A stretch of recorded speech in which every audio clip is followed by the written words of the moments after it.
নাহিদ এবং মাহফুজ এবং আসিফ তিনজন তো ছাত্র প্রতিনিধি, এদের ভিতরে কিন্তু একটা মনস্তাত্ত্বিক দ্বন্দ্ব আছে। মাহফুজ এবং নাসিরুদ্দিন শাহ পাটোয়ারি তাদের একটা পার্ট আছে, আমরা যদি দেখি নাহিদ, আক্তার, আসিফ তাদের একটা পার্ট আছে। এদের ভিতরে মূল ডিভাইডেশন, নাহিদ যেহেতু সে কনভেনার হবে, আর সদস্য সচিবটা দাবি ছিল যে মাহফুজদের বলয় থেকে নেওয়ার জন্য, কিন্তু নাহিদ এবং আসিফদের দাবি হলো না আক্তারকে নেওয়া হোক। এই জায়গায় মূল ডিভাইডেশনটা, এই ডিভাইডেশনের মাত্রাটা কিন্তু তার আগেও ছিল, এখনও বিদ্যমান। এখন যে প্রশ্ন জায়গাটা আসছে যে ছাত্ররা কিন্তু তাদের, এবং আমাদের প্রধান উপদেষ্টা কিন্তু নিজে বলেছেন যে ছাত্ররা ওনাকে রিকোয়েস্ট করেছেন, উনি প্রধান উপদেষ্টার দায়িত্ব নিয়েছেন। তার মানে প্রকারান্তে কিন্তু ক্ষমতায় দৃশ্যমান কিন্তু ছাত্ররা।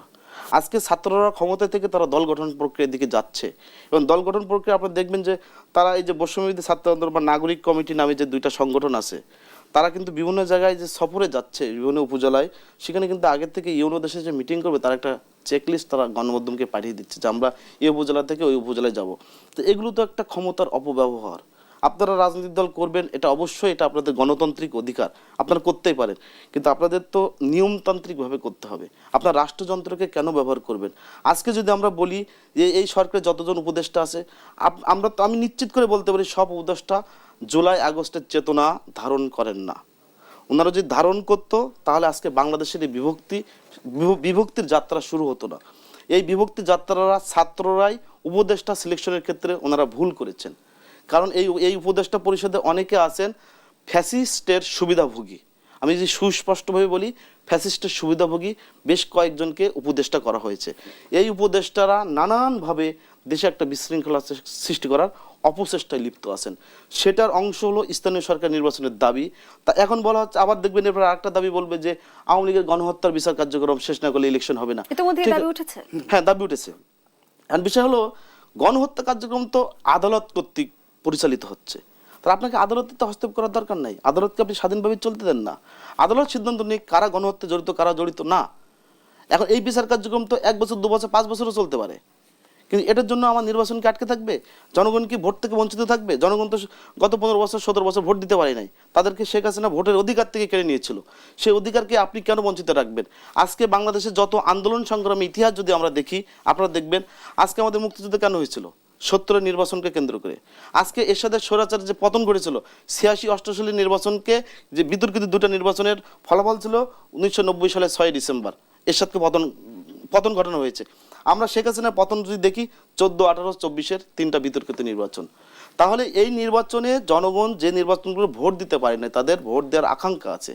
জনগণের প্রতিনিধি যখন একটি সরকার পরিচালনা করবে, ওই সরকারের কিন্তু জবাবদিহিতা তৈরি হয়, ওই সরকারের কিন্তু জনগণের কাছে দায়বদ্ধতা থাকে। বর্তমান সরকারের কিন্তু জনগণের কাছে দায়বদ্ধতা নাই, জবাবদিহিতা। বাংলাদেশের মানুষ কিন্তু ভোট দিতে চায়, আর এই গণতন্ত্রের যাত্রাটা কিন্তু নির্বাচন ছাড়া কিন্তু সরকার পরিবর্তনের কোনো সুযোগ নাই। সেই ব্যবস্থায় আমাদেরকে হাঁটতে হবে, এটার বিকল্প নাই কোনোভাবেই। আর রাজনৈতিক মাঠে যদি একটির পর একটি আপনি ষড়যন্ত্রের তত্ত্ব সামনে নিয়ে আসেন, তাহলে কিন্তু মাঠ উত্তপ্ত হবে। আমরা 6 মাস বয়সী সরকারের বৈশিষ্ট্য যদি আমরা বর্ণনা করি, তাহলে দেখব ওনারা কিন্তু 6 মাসে জনগণকে যতটা সুফল বা সুশাসন দেওয়ার কথা ছিল, সেটা কিন্তু ওনারা পুরোপুরি পারেন নাই। ওনাদেরও কিন্তু নানান ব্যর্থতা আছে। কারণ এই যে মব জাস্টিসগুলো আমরা দেখি, এগুলো তো আইন বহির্ভূত কর্মকাণ্ড। একটি নির্দিষ্ট সরকার থাকার পরে কেন এগুলো হবে? আমাদের দেশে তো প্রচলিত আইন আছে, আইন মোতাবেক ব্যবস্থা নেওয়ার সুযোগ আছে। আপনি দেখেন, যদি আমরা দেখি যে যখন সরকার পতন হলো, তখন কিন্তু প্রায় 650 শতাধিক আওয়ামী লীগের নেতাকর্মীকে সেনাবাহিনী অ্যারেস্ট করেছিল। তারা কারা?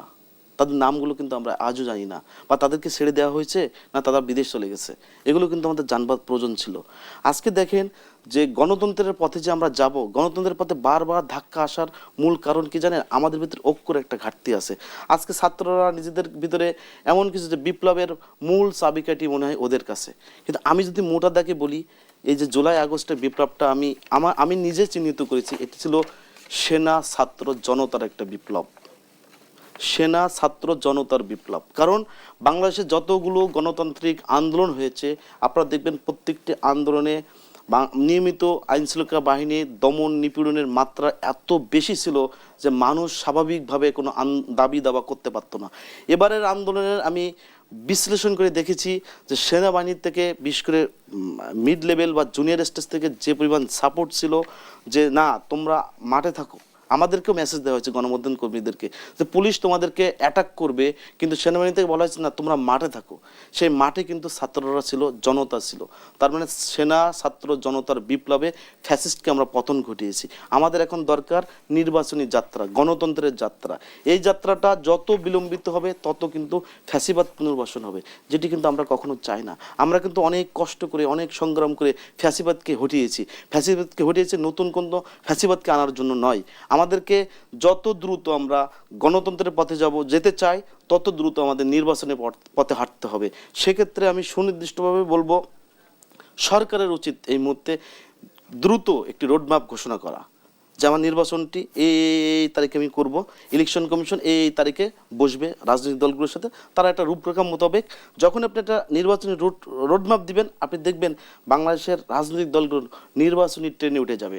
এবং যখনই নির্বাচনী ট্রেনে সবাই উঠবে তখন কিন্তু জনগণের ভিতরে একটা উৎসাহ উদ্দীপনা তৈরি হবে যে জনগণ গত 15 বছর ভোট দিতে পারে নাই, ওনারা ভোটের জন্য প্রস্তুত করবে নিজেদেরকে। এবং তখনই কিন্তু এই নির্বাচন ছাড়া বাংলাদেশে কোনো গণতন্ত্র কখনোই আসবে না, আসার সুযোগও নাই। অতএব নির্বাচনের বিকল্প এই মুহূর্তে আমি আর দেখি না কোনোভাবেই। ধন্যবাদ জানাচ্ছি সাইদুর রহমান। সুলতান মাহমুদ, সুনির্দিষ্ট রোডম্যাপ ঘোষণা করলে কি সংকটের সমাধান হবে কিনা? আমি আরেকটি বক্তব্য যুক্ত করতে চাই। বিএনপি স্থায়ী কমিটির সদস্য গয়েশ্বর চন্দ্র রায় সরকারকে উদ্দেশ্য করে বলেছেন, হুঁশিয়ারি এই কারণে বলবো যে আমি একটু আগে যেটি বলছিলাম যে দেখেন সরকারের ভেতরে আরেকটি সরকার কাজ করছে। তারা কারা?